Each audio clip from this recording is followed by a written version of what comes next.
Hey everyone, today I'm going to teach you how to create a route with waypoints in Sygic GPS Navigation for Android. Without any further ado, let's get started. First, look at the bottom of your screen and tap the search icon.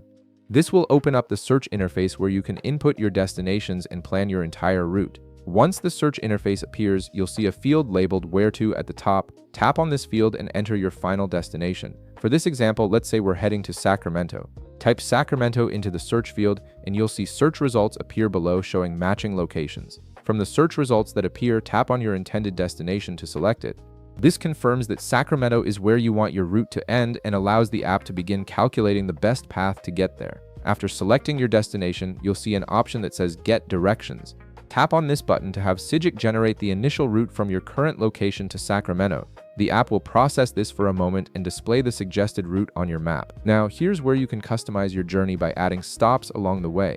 At the top of the screen, you'll notice an option that says Add Waypoint. Tap on this to begin adding intermediate destinations to your route.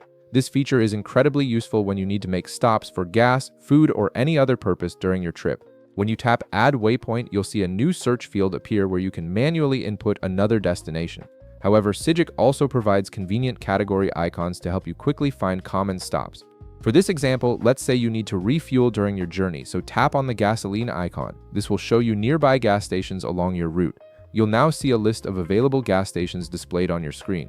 Browse through the options and select the one that works best for your route. Once you've found the right gas station, tap on it to select it as your waypoint. After selecting the gas station, you'll see a button that says Add to Route.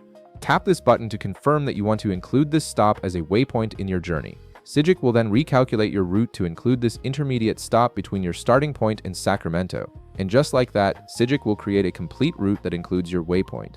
You'll now see your full journey mapped out, showing the path to the gas station first, then continuing on to your final destination in Sacramento. This makes it easy to plan efficient trips with multiple stops along the way. And that's it. You've successfully created a route with waypoints in Sygic GPS Navigation. If this video helped you out, be sure to leave a like, subscribe, and I'll see you in the next one.